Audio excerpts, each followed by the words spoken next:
Здравейте! Отново сме заедно с нашата поредица Жените от Библията. И днес ще говорим за една жена, която всъщност не е много добър пример, но въпреки това вярвам, че Бог ми вложи да говорим за нея, защото има какво да научим от нейната история. И това е жената Езавел. И може би някои от вас сте чували за нея, други може би сте чували за духът на Езавел и със сигурност се е говорило, по църквите особено се говори за нея. Даже много често аз съм чувала като упрек към жени, които служат в църквата, особено жени на пастори, които някои хора казват, ама тя защото говори в църквата, защото служи, тя има този дух на Езавел. Какво всъщност означава това? Те набеждават, че едва ли не, защото служи, защото е един вид лидер в църквата, заради това тя има дух на Езавел, което всъщност е нещо негативно изказано към жената. Що е негативно? Защото ще видим от историята за Езавел, че всъщност наистина тя беше абсолютно против Господа, против Божия народ и наистина тя не е добър пример за жена, която е на поставен лидер. Коя всъщност беше Езавел? И защо казвам, че много пъти жени са опрекнати, че имат този дух на Езавел поради позицията, на която са. Това, че си поставен на тази позиция, първо да започна с това, не означава, че това непременно е нещо лошо. И всъщност тук повечето мъже даже или жени използват това набеждение и тази обида даже, и този упрек към жени лидери, точно защото едва ли не жена не трябва да е на лидерска позиция и тя не си е на мястото. Но миналия път, може да видите последното ни видео, беше за Девора като лидер. И всъщност ние виждаме, че една жена може да бъде на лидерска позиция. Друг пример е Естир. И има още много други примери в Библията, които показват, че една жена може да бъде на лидерска позиция. Не казвам, че тя е краен авторитет. Това не означава, това, че си лидер, не означава, че ти си краен авторитет. Лидера има лидер над себе си. Също в случая при Девора тя имаше съпруг. Също така и Естир, тя беше под царя като позиция. Но тя беше ли кралица? Да, беше. Девора беше ли пророчица? Водеше ли народа, Божия народ, съдия над народа? Да, беше. Така че те бяха ли лидери? Да, бяха. Бяха ли покорни на Бог и на Божието Слово? Да, бяха. Изпълниха ли Божията воля? Да, изпълниха. Абсолютно. И всъщност те бяха ли добър пример ли са за нас като жени, които искаме да служим на Бог? Да, абсолютно. Те са много категорично добър пример. Защо Езавел не е добър пример и защо, казвам, не е правилно да кажеш една жена, що ме е на лидерска позиция, тя е лош пример като Езавел.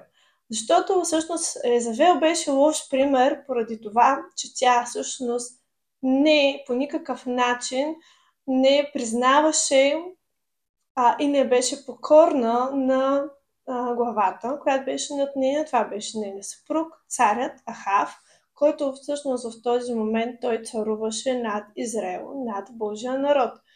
И също така тя абсолютно не признаваше Бог Йehова за свой Господ. Ние виждаме много ясно в историята и, че тя се покланяше на Ваал и всъщност тя беше противна на Бог. Затова тя всъщност, бидейки непокорна на Бог и имайки друг Бог, фалшив Бог, Ваал, тя също не признаваше лидерството и това да бъде покорна, да бъде съпруга, да бъде водена от царя. Ахав и ние много ясно виждаме в историята как всъщност тя водише. Всъщност Ахав слушаше нея. И нейната история може да я видим още в книгата Царе, от Трето царе, Четвърто царе. И може да видим точно как тя беше противна на Бог. И всъщност Изавел, името Изавел, много интересно, означава неомъжената. Тя се покланяла и е правила ритуали към Бога Ваал. И всъщност ние свързваме винаги Изавел с това, че тя тотално подведе целия народ да следва Ваал. Тя изби Божиите пророци и като цяло тя нямаше страх от Господа и тя водише своя съпруг Ахав, който беше цар тогава над Израел, към това той всъщност да се отдалечава от Бог и да върши абсолютно само мерзости спрямо Бог. И също много често го свързваме с историята, в която пророка тогава служеше на Бог. Това беше Илия. Той имаше една история, в която той бягаше от нея, защото имаше заповед всички пророци да бъдат избити. И накрая Бог му каза, отиди и събери всички Ваалови пророци на планината Кармил. Те се качиха и той каза, ако Ваал е Бог, нека да се запали огъня на жертвеното. Ако Бог Йехова е Бог, то нека той да го направи и да видим кой Бог ще отговори.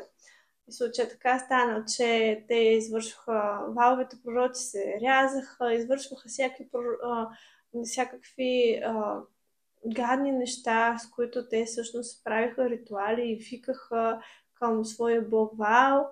Така стана, че не получиха отговор, не получиха огън от небето. И когато всъщност Божият пророк Илия извика към Господа, дойде огън, който абсолютно изгори до жертвеното и тогава той изби всички Ваалови пророци. Когато Изавел чу за това, тя заплаши пророка Илия и той тръгна да бяга за живота си. И ние виждаме, че тя всъщност наистина имала някакъв вид... Тя наистина е носила страх в хората, наистина имала влияние, силно влияние върху народа, силно влияние върху царят тогава, върху Ахав, силно влияние даже и върху Божите пророци, което ето, тя само с думите тя каза, че ще направи същото с него, което той направи всъщност с Вааловите пророци и той избяга и тръгна да бяга за живота си. Но Бог абсолютно го защити, абсолютно накрая нейната история виждаме, че не свършва добре. Тя не се получава наградата на греха си, което беше брутална смърт и да, Бог абсолютно каза своето господство и за това, че не можеш да си правиш подигравки с Бог. Ходиш ли срещу него, просто ще получиш абсолютно наградата на тези дела. И всъщност нека да видим още от началото за Изавел в Трето царе 16 глава четем така. Ахав, синът на Амри, се възцари над Израел. В 38-та година на Юдовия цар Аса и Ахав, синът на Амри, царува над Израел в Самария 22 години. Ахав, синът на Амри, върши зло пред Господа повече от всички, които бяха преди него. И като че беше малко това, че ходи в греховете на Равоам, сина на Нават, Той взе за жена Езавел, дъщерята на Сидонския цар Едвал, и отиде да служи на Ваал и му се поклони и издигна олтар за Ваал и в храма на Ваал, който постои в Самария. Ахав направи и Ашерата, така Ахав направи повече, за да разгневи Господа Израилевия Бог от всички израилеви царе, които бяха преди него.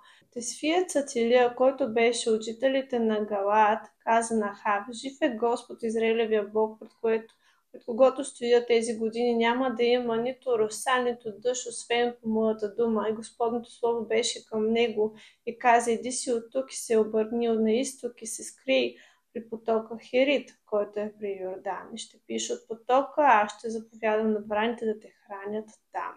И всъщност виждаме, че Божия пророк отива при Ахав и казва: няма да има дъжд, няма да има даже роса, дъжд, защото ти съгрешаваш против Господа.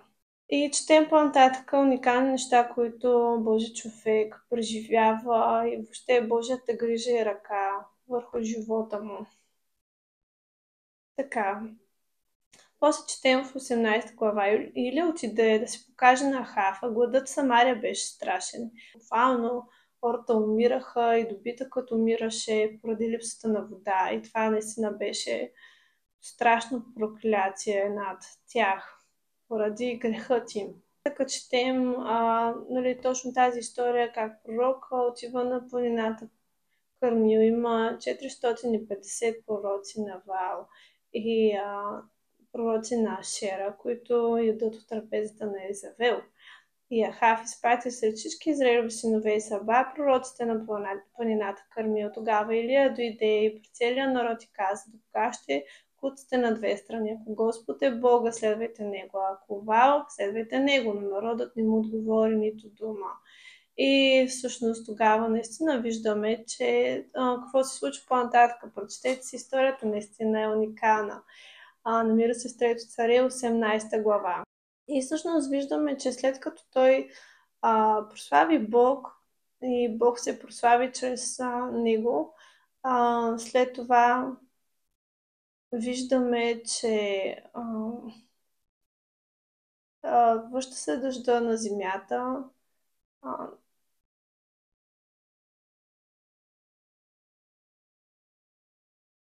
И в 19 глава четем: Ахав разказа на Езавел всичко, което беше направил Илия и как беше избил с меч всички пророци. Тогава Езавел изпрати до Илия пратеник да каже: така да ми направят боговете, така да прибавят, ако утре около това време не направя живота ти като живота на един от тях.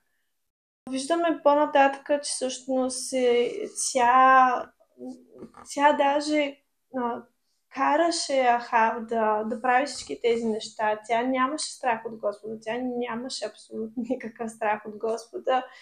Тя абсолютно си ходеше в греха да се покланя на чужди богове и тя абсолютно отклони цял народ, царят отклони от Господа. И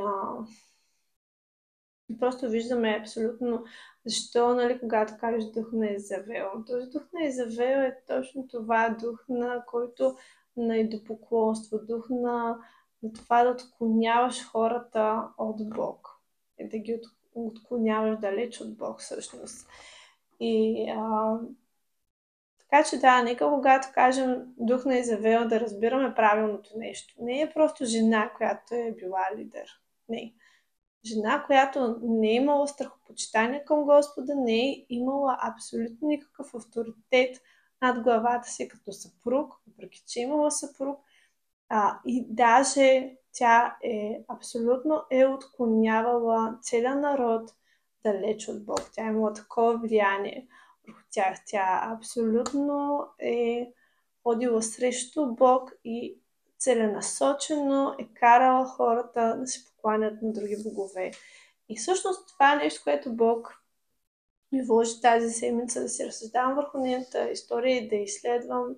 И нещо, което вярвам, че Святия Дух ми открие, е, че всъщност е много важно кой е лидера в живота ти. Много е важно какви лидери имаш ти в живота си. И специално за нас, жените, много е важно ние наистина да имаме този авторитет в лицето на нашите съпрузи и те да имат авторитет Исус.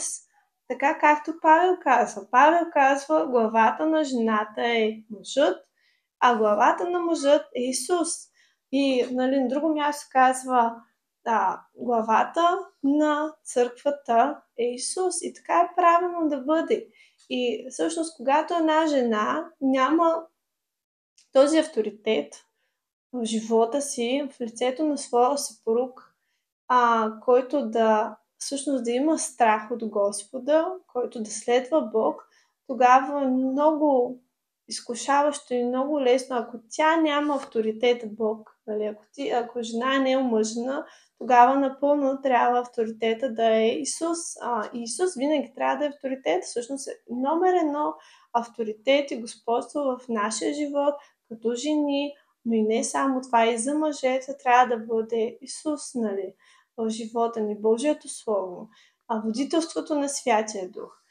И всъщност Бог това ми говори, колко е важно всъщност да имаш правилното водителство, да имаш водителството на Святия Дух. Всеки ден всъщност ти да търсиш Божията воля за живота си, какво има Бог за теб. И всъщност Той ми показва как, ако ти не се покоряваш на Божието, ако аз не се покорявам на Божието Слово, на Божията воля, не му се доверявам, как наистина това води до лоши плодове в живота ми, всъщност и до неща, които да идват в живота ми, прямо като болести, като липса на мир и такива неща, които просто Бог ги няма за нас, но това е резултата, когато ние не слушаме Него. И всъщност колко е важно наистина ние да имаме авторитет, този авторитет да има Божия авторитет в живота си. И всъщност защо давам примера за Изавел? Защото тя беше лош пример. И мъже, ако слушате това, ако жените вие признавате господството на Господ Исус Христос в живота ви, обаче жена ви не, и жена ви примерно е в някакви йоги, в някакви хороскопи, в някакви такива неща. Просто аз искам да ви кажа, стъпете на мъжката позиция, която имате и водете вашия дом и семейство, водете вашата жена с, разбира се, не на сила и по груб начин, но не позволявайте, нали, тя да ви отклонява от Бог и от Божието Слово, а напротив, вие се молете за нея, показвайте и грижа, любов и всъщност я направете позната на Бог. Покажете истината чрез вашия живот и абсолютно не позволявайте на всякакви такива нечисти духове и фалшиви богове да бъдат намесени във вашия живот. Това е толкова важно и ние винаги казваме, че второто най-важно решение след първото най-важно решение в живота на всеки един човек, първото е да последваш Исус Христос и да го направиш Господ на своя живот, защото това всъщност ще ти даде вечен живот и ти ще имаш взаимоотношения с Бог още тук, не сега. Когато ти поканиш Исус Христос, твоите грехове ще бъдат простени, ти ще имаш достъп до Божите обещания, ти ще имаш взаимоотношения с Бог, което е най-важното. Аз не говоря религия и не говоря и не вярвам в просто някакви религиозни ритуали, просто в някаква религия, да спазвам просто някакви обичаи, а наистина взаимоотношения с нашия небесен баща. И следващото нещо, което Бог ми показа, колко е важно всъщност ние като християни да избираме такива лидери в живота ни, които всъщност наистина да имат своя лидер, техният лидер да бъде Исус. Да, това е Вики. Той си играе така с една топче с Мадура. И Така че избирайте внимателно църквата, в която ходите, избирайте внимателно местата, на които ходите и приятелите си. Словото казва също така с каквито хора се събереш. Лошите приятели покоряват добрите нрави, с каквито хора се събереш. Такъв и ще станеш. То е доказано, че твоите най-близки приятели, такива каквито са те, най-вероятно ти ще заприличаш на тях. Така че да избираме също и внимателно нашите приятели, да избираме внимателно какви са нашите приятели. Те всъщност водят ли ни близо до Бог или всъщност те ни отдалечават далеч от Бог. И то много пъти е много невинно, много пъти е излизаш на кафе и примерно, особено ние жените, да излезеш с други жени и те примерно да говорят против мъжете си или някакви такива неща. И избирайте внимателно вашите приятелки, скъпи дами, да са жени, които всъщност повдигат авторитета на своите мъже, а не смачкват и накърняват авторитета на своите мъже. Жени, които разбират какво е всъщност да си жена, която има страх от Господа и която почита своя съпруг. Да почиташ съпруга си. Избирайте си такива приятелки и заобикаляйте се и бъдете близки с такива хора, които ще издигат Исус в живота ви, които ще ви приближават към Бог. И вие да имате влияние към тези хора. Ако не се събирате с такива хора, то нека да е с цел вие да ги водите към Исус, а не обратното, не те да ви водят далеч от Него.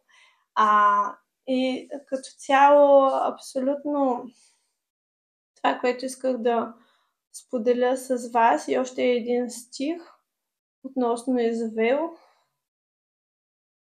И това е в Откровение. И отново, просто за да затвърдя думите си до сега. Какво четем към църквата в Откровение? Една от църквите. Четем в Откровение от Йоан, 2 глава. Той казва в 19 стих: "Зная твоите дела и любовта, вярата, служението и търпението ти, че последните ти дела са повече от първите. Но имам против теб това, че търпи жената Езавел, която нарича себе си пророчица, да учи и прилъгва моите слуги, да блудстват и да ядат идоложертвено. И дадох и време да се покае, но тя не иска да се покае за блудството си." Това е, което ние трябва да внимаваме, всъщност, като хора, като църква, като жени, съпруги, да внимаваме всъщност с това да се пазим от такова влияние, от този дух на Езавел, който всъщност той абсолютно такива хора, те просто те дърпат далеч от Бог. И наистина да поставим Бог на първо място в живота си, всеки ден лично да имаме време с Бог в молитва, в Словото. Това ще ни даде и дух на разпознаване, Святия Дух в нас. Той ще ни даде това разпознаване, да разпознаваме влиянието на хората в живота ни, какво е то, дали те ни влияят по този начин, да се отдалечаваме от Бог или всъщност тези хора, те ни приближават към Бог. Така че това беше от мен. Надявам се това да ви е било полезно. Очаквайте още видеа. Пишете ми, моля, пишете ми дали ви е било полезно, дали сте научили нещо ново, дали това видео ви е послужило. На мен лично ми послужи това слово. Аз наистина вярвам, че е от Святия Дух. И аз просто го споделям с вас, защото имам убеждението, че трябва да го споделя с вас. Така че се надявам да послужи на хората, които го слушат. И наистина се моля за всеки един, който гледа това видео, наистина да получи дух на разпознаване, дух на мъдрост и на откровение и наистина да имаме правилните авторитети в живота ни, да имаме правилните лидери, правилното влияние в живота ни, да избираме мъдро кои са хората, които влияят в живота ни. Някой път даже не е само до хората, някой път и до неща, които допускаме в живота си. Много често това е чрез социалните мрежи, чрез телевизията. Внимавайте с тези неща. Духът на Езавел може да се крие и в любимия ви ютубър или инстаграм, там, инфлуенсър, който така от време на време промотира таро карти и от време на време споменава, че ходи на йога и всъщност това са някакви малки неща, които се опитват да се промъкнат и почва да ти вкарат мисли, то всъщност какво лошо има в йогата? То всъщност какво лошо има в това да чуя хороскопа си, нещо такова не е хора. Пазете се, наистина, както Илия каза. Ако Бог е Бог на живота ти, то не се съмнявай. Не дей да се чудиш наляво или надясно. Не дей да смесваш нещата. Не дей да смесваш нещата. Това е в нашата култура българска, и не само, въобще по целия свят. Това е голям проблем. Че смесваме нещата, че казваме, ние сме вярващи, ние сме християни, но в същото време ще си пусна хороскопа, в същото време ще гледам някакви таро карти, в същото време ще отида на врачка, ще хода да ми леят куршум. Това абсолютно няма нищо общо с Бог, с Божието Слово, с Библията, няма нищо общо с християнската вяра. Това даже е тотално противно на Божието Слово. И може да си прочетете историята за Изавел, да видите как свършва. И въобще и в Откровения тези стихове продължават още надолу. До какво води всъщност всички тези неща? И всъщност хората, които абсолютно съзнателно и целенасочено подвеждат хората далеч от Бог и към поклонение към други неща, то си абсолютно дяволско нещо, абсолютно те ще си носят последствията и те ще са страшни. Защото казва, че наказанието за този, който подвежда хората, е много по-страшно и голямо, отколкото за тези, които са подведени, но и те ще си имат своите последствия. Така че хора, бъдете мъдри, дух на мъдрост и на откровение, молете се всеки ден Бог да ви води и да ви даде разпознаване за хората, авторитетите в живота ви, за влиянието, което идва всеки ден в живота ви, на какво да кажете не, на какво да кажете да, кои гласове да спрете да слушате, с кой да спрете да излизате, да си изберете правилно духовен дом и семейство и най-вече и правилният човек в живота ви. Ако ти си неомъжена или ти си неоженен, избери правилно човека в живота си, човек, който ще се моли за теб, човек, който ще обича Господа на първо място, защото той обича ли Бог на първо място, той ще обича и теб по най-добрия начин. Това беше от мен. Бъдете благословени и до нови срещи. Не забравяйте да харесате видеото, да го споделите, за да достигне до повече хора и да коментирате. Когато ви коментирате, споделяте и харесвате, това помага видеото да достигне до повече хора да го чуят, повече хора да го видят. И до нови срещи! Чао!